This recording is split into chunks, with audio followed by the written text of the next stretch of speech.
교통사고가 발생하시면 가장 먼저 부상자를 확인하고 응급조치를 하시는 것이 중요합니다. 심각한 부상이 신다면 바로 911에 신고를 하셔서 구급차를 부르시는 게 좋습니다. 구급차 비용이 걱정되셔서 망설이는 경우도 많지만 비용보다 부상자의 안전과 건강이 우선이므로 일단은 구급차를 타고 응급실에 가셔서 기본적인 진단을 받으시는 것을 권장합니다. 또한 사고 현장에서는 증거 확보가 매우 중요합니다. 사진이나 비디오 촬영을 하시고 안전을 위해 비상등을 켠 다음 차량을 안전한 곳으로 이동시키면 좋습니다. 그 다음에 경찰에 연락하셔서 폴리스 리포터를 만드시는 과정이 꼭 필요합니다.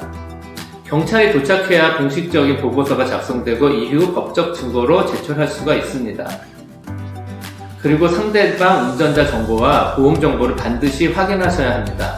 구체적으로 운전면허, 자동차 보험카드, 자동차 등록증, 전화번호 등이 이에 해당됩니다. 마지막으로 본인의 보험회사와 상대방 보험회사에 모두 사고 접수를 하셔야 하므로 절차에 따라 진행하시면 좋습니다.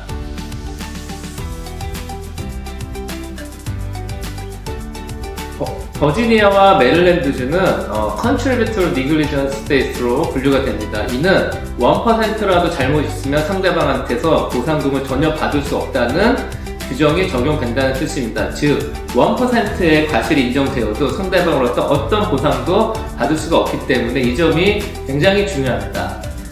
이 때문에 쌍방과실로 처리되는 경우가 많이 있습니다. 따라서 사고 직후 사고 현장을 사진과 비디오 등 좀 객관적인 증거를 꼼꼼히 확보하시고 전문 교통사고 변호사와 상담하시는 것이 더욱 중요하다고 말씀드리고 싶습니다.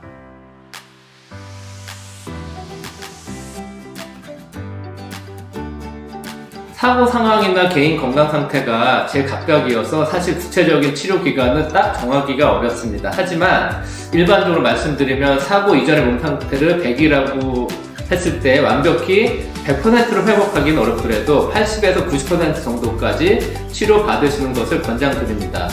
그리고 필요하시다면 정형외과나 다른 클리닉과 병행 치료를 하셔도 좋습니다. 치료를 너무 짧게 받으면 추후에 후유증이 남을 수 있고 반대로 작은 사고인데 치료를 과도하게 받는 것도 케이스에 도움이 되지 않습니다. 담당 의사 선생님 그리고 변호사와 계속 상의하시면서 치료 범위를 조절하시면 좋습니다.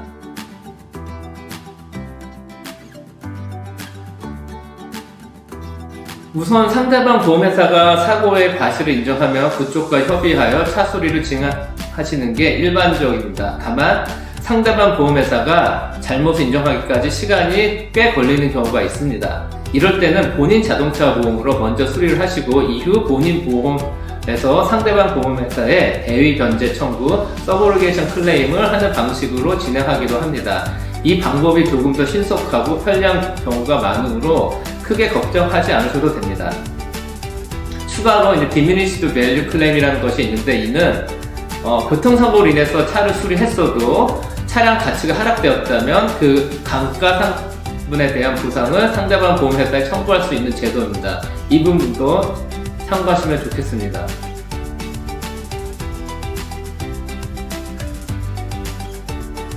네, 다양합니다. 대표적으로 렌트카 비용이 포함될 수 있고요.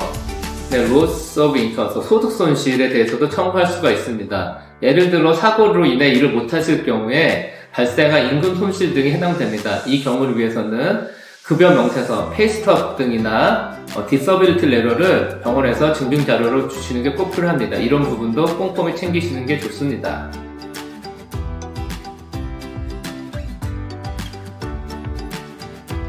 네, 가능합니다. 다만 사고 직후 곧바로 경찰에 신고를 하셔가지고 폴리스 리포트를 만드는 것이 매우 중요합니다. 그리고 사고 현장 사진이나 비디오 촬영을 통해서 가능한 한 증거를 많이 확보하시는 게 필수적입니다.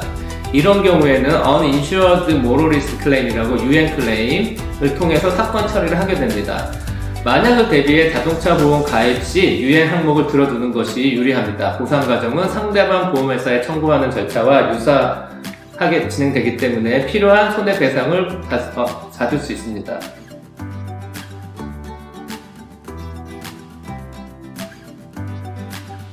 메릴랜드 주에서는 PIP, Personal Injury Protection이라고 하고 버지니아 주에서는 Medical Payment라고 부릅니다. 이는 본인이 가입한 보험회사가 교통사고가 났을 때 먼저 병원비를 처리하도록 하는 제도입니다.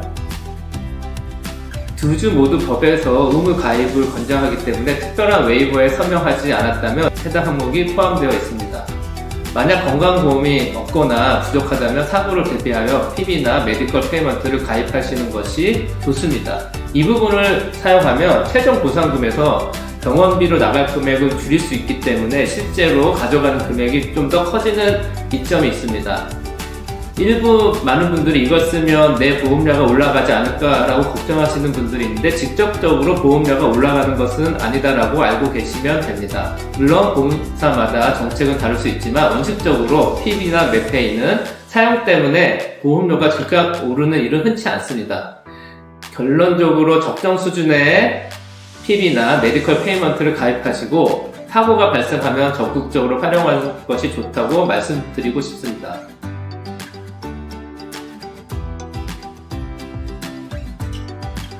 일반적으로 메디컬 익스펜스, 의료비, 프로퍼티 데미지, 차량 손실, 로스트 웨이지, 임금 손실, 페인 앤 서퍼링, 장애나 후유증 등을 종합적으로 고려해 보상금이 책정이 됩니다. 즉 사고의 규모와 그로 인한 신체 부상 및 병원비 등을 종합해 결정되는 셈입니다.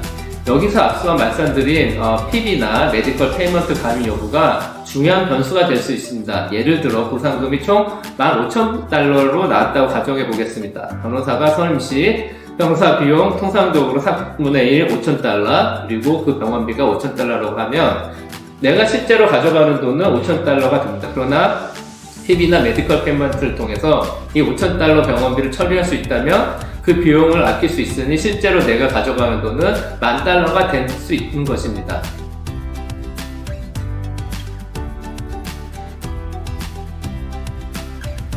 법적으로 변호사 선임이 반드시 의무는 아니지만 변호사를 통해서 얻을 수 있는 이점이 매우 큽니다.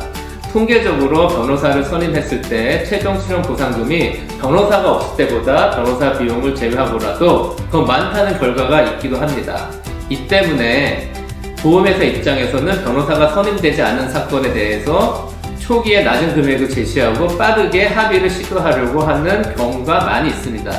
그렇기 때문에 법원에서 최대 보상금 위에 끝까지 싸워줄 수 있는 믿음직하고 능력 있는 변호사를 선임하신 것을 적극 권장해 드립니다.